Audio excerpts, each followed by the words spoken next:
Welcome to frequency. একটা বিশেষ সময় চলে আসছে, ওয়ার্ল্ড কাপে যাচ্ছেন, প্রিপারেশনটা কেমন এখন পর্যন্ত? সো ফার আমি বলবো যে টিম এর লাস্ট যে প্রিপারেশন ফেজটা অনেক বেশি ভালোভাবে কাজে লাগিয়েছে এবং শ্রীলঙ্কা সিরিজের পরে আসলে আরও অনেক কিছু বিষয়গুলো ছিল যেগুলো রেকটিফাই করা অনেক জরুরি ছিল। তো স্পেসিফিক্যালি ওই জায়গাগুলোয় আসলে কাজ করার বেশি ছিল আমাদের চিন্তা ভাবনায়। সো ফার আজকে লাস্ট প্র্যাকটিস ছিল এবং লাস্ট প্রিপারেশন ওয়াইজ বলবো যে টিম মোটামুটি ভালো শেপে আছে এবং স্পেসিফিক্যালি কিছু প্লেয়ার ছিল যাদের হচ্ছে ইন্ডিভিজুয়ালি কিছু জায়গাগুলোতে আসলে আমরা ইউজ করতে চাই ওয়ার্ল্ড কাপে। সো সেভাবে ওদেরকে আসলে রেডি করা হচ্ছে। বিশ্বকাপের দলটা নিয়ে আপনি কতখানি স্যাটিসফাইড? এমনি কিন্তু দল ঘোষণার পর প্রেস কনফারেন্সে সিলেক্টরকে অনেক প্রশ্নের জবাব দিতে হয়েছে, আপনি কতখানি স্যাটিসফাইড? আপনার মন মতো দল হয়েছে কিনা অ্যাজ এ ক্যাপ্টেন? আসলে সব ধরনের কম্বিনেশন চিন্তা করে আসলে দল ওইভাবে সাজানো হয়েছে এবং যে দল আছে আমি অবশ্যই হ্যাপি, কারণ দুটো আমি বলবো যে দুটো দিক থেকে ব্যাটিং অর্ডারের জন্য খুব ভালো থাকে, ব্যাটিংয়ের জন্য ব্যালেন্স থাকে, প্লাস হচ্ছে স্পিন পেস দুইটার জন্য থাকে আমাদের ব্যালেন্সিং। তো ওইভাবে টিম সাজানো হয়েছে। ইংল্যান্ডের কন্ডিশনে দুইজন পেস বোলার নিয়ে যাওয়া একটু কি আপনাদের জন্য চিন্তার কারণ হতে পারে? সর্বপ্রথম যেটা হচ্ছে যে দুটো পেস বোলারকে আমরা নিয়েছি তারা অনেক বেশি ওয়েল এক্সপিরিয়েন্স এবং তারা আসলে রেডি টু প্লে, এবং মারুফা তৃষ্ণা দুজনে আমি বলবো যে তাদেরকে বিভিন্ন সময় বিভিন্ন ওয়েতে আসলে আমরা ট্রাই করেছি এবং তারা খুব ভালো রেসপন্স করেছে টিমের জন্য। সো ওদিক থেকে আমরা অনেক বেশি ফেথ রাখি এবং ঋতুমণি যেখানে আছে পেস বোলিং অলরাউন্ডার, উনিও কিন্তু বলবো ফর লং টাইম টিমের জন্য কনসিস্টেন্ট পারফর্ম করছে অ্যাজ এ বোলার।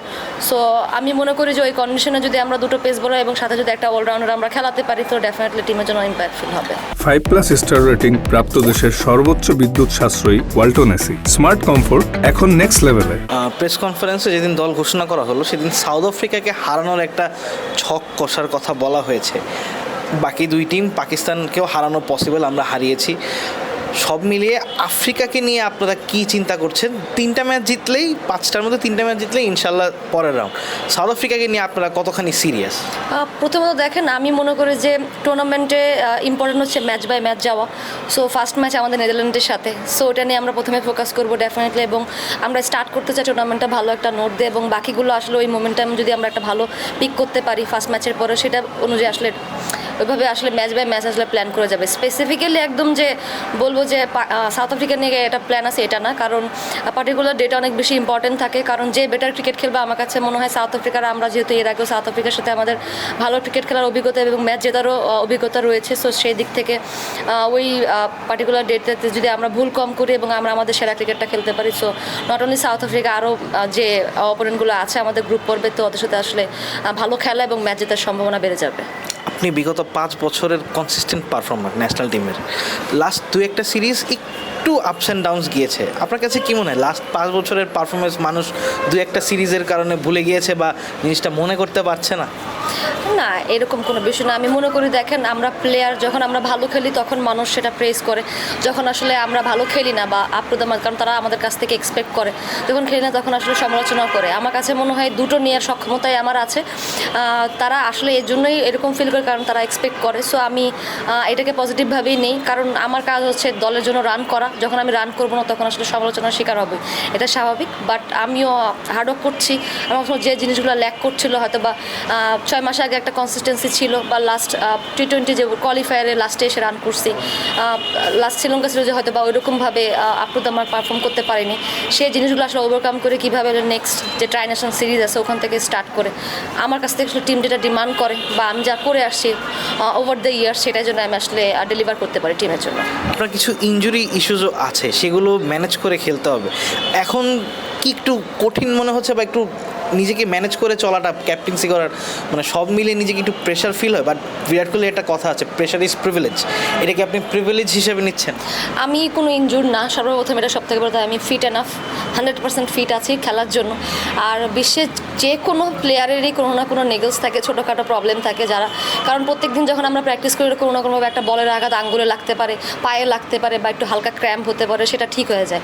ওই যে ইনজুরিগুলো আসলে ম্যানেজ করার মতো আসলে সেগুলো আসলে সবসময় প্লেয়াররা ম্যানেজ করেই খেলে। সো আমার এমন কোনো ইনজুরি কখনো হয়নি, বিগত সময় ছিল বা এখন নেই, যেটা আসলে একদম ম্যানেজ করার মতো না। টুকটাক ছোটোখাটো যে বিষয়গুলো সেগুলো ম্যানেজ করে আমি খেলি। কখনো আমার কাছে মনে হয় না যেটা মাঠে আসলে প্রতিফলন ঘটে যে ও ইনজুর্ড বা কিছু।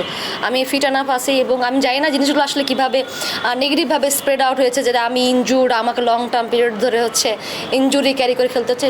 টোটালি আমি বলবো যে সঠিক বিষয় না। এই জন্য আমি ক্লিয়ার করতেছি, কারণ জিনিসগুলো আসলে ভিন্নভাবে ডিফারেন্ট নেগেটিভ ওয়েতে অনেকভাবে অনেক জায়গায় যাচ্ছে। আমি যদি ইনজুরি থাকতাম তাহলে আমি অবশ্যই সিলেক্টেড থাকতাম না বা সিলেকশনে থাকতাম না। তো আমার কথা হচ্ছে আমি যদি ইনজুরি নিয়েই খেলতাম বা আমি তাহলে তো আমার এর আগেও এই কথাগুলো আসতো। সো প্রশ্নটা কেমন ছিল এবং সেটাকে আসলে কীভাবে প্রেজেন্ট করা হয়েছে আমি জানি না, বাট ওয়ার্ল্ড কাপ স্কোয়াডে যেহেতু আমি আছি, সো আমি ফিট এনাফ, তাই আমাকে ওয়ার্ল্ড কাপ স্কোয়াডে রাখা হয়েছে। এই যে কথাগুলো ছড়ায়, মানে এটা কেন ছড়ায়, মানে এটা কি আপনার কাছে কি মনে হয়, কারা ছড়ায় তো?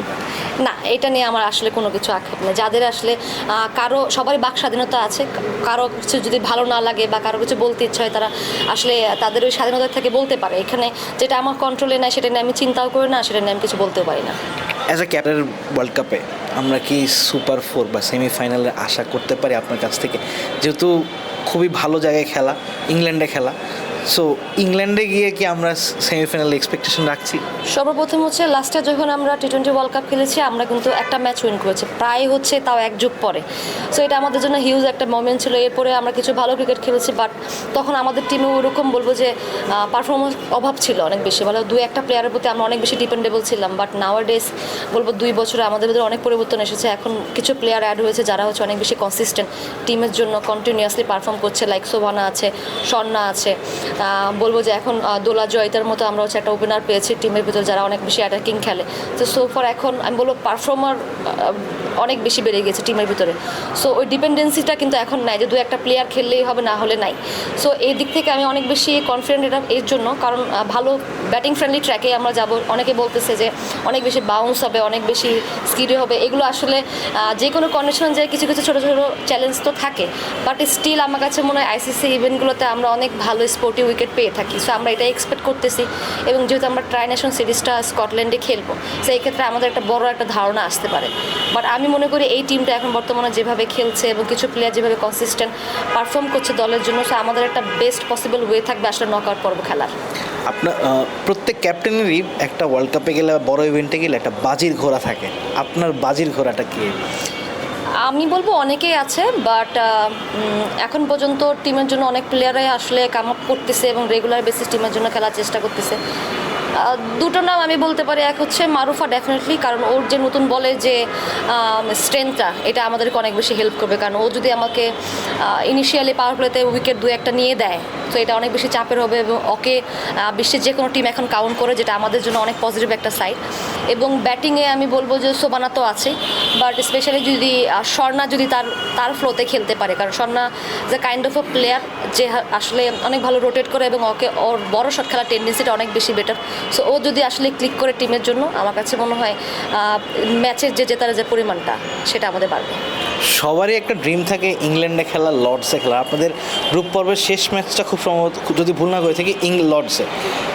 কতটা মেমোরেবল হবে এবং লর্ডস থেকে কি নিয়ে আসতে চান বা কি স্মৃতি রেখে আসতে চান লর্ডসে? সর্বপ্রথম হচ্ছে যে দেখবেন যে অনেক প্লেয়ারেরই এটা একটা কিছু ড্রিম প্লেসেস থাকে, স্টেডিয়াম থাকে যেখানে আসলে সবাই খেলতে চায়।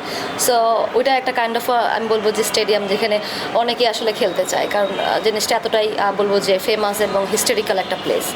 তো আমরা খুশি, বাট এর আগে আরও 4টা ম্যাচ আছে যেটা আসলে আরও বেশি গুরুত্বপূর্ণ। বাট এরকম একটা হিস্টোরিক্যাল প্লেসে যদি আমরা কোনো হিস্টোরি মেক করতে পারি, তাহলে ওটা হবে সবথেকে বড় অ্যাচিভমেন্ট টিমের জন্য। প্রেসিডেন্টের পক্ষ থেকে এখনো কোনো বার্তা পেয়েছেন ওয়ার্ল্ড কাপে যেহেতু যাচ্ছেন, বা উনি কিছু বলেছেন? উনি আমাদের সাথে বসেছিলেন এর আগে, অনেকদিন হয়ে গিয়েছেন। ওয়ার্ল্ড কাপে যাওয়ার আগে উনি বসতে চেয়েছেন, তো আমাদের সাথে ছিলেন। উনি কথা বলেছেন, আমাদের ফ্যাসিলিটি নিয়ে কথা বলেছেন, আমাদের কোনো হচ্ছে কিছু প্রয়োজন আছে কি না সেটা উনি জানতে চেয়েছিলেন। বাট সোফার আমি বলবো যে বিসিবি আমাদেরকে সব ধরনের ফ্যাসিলিটি যা আমরা আসলে চেয়েছিলাম সেটা আমাদেরকে প্রোভাইড করেছেন। সো আর বাকি উনি বলেছেন যে উনি চেষ্টা করবেন আমাদের একটা ম্যাচ ইংল্যান্ডে এসে দেখার জন্য।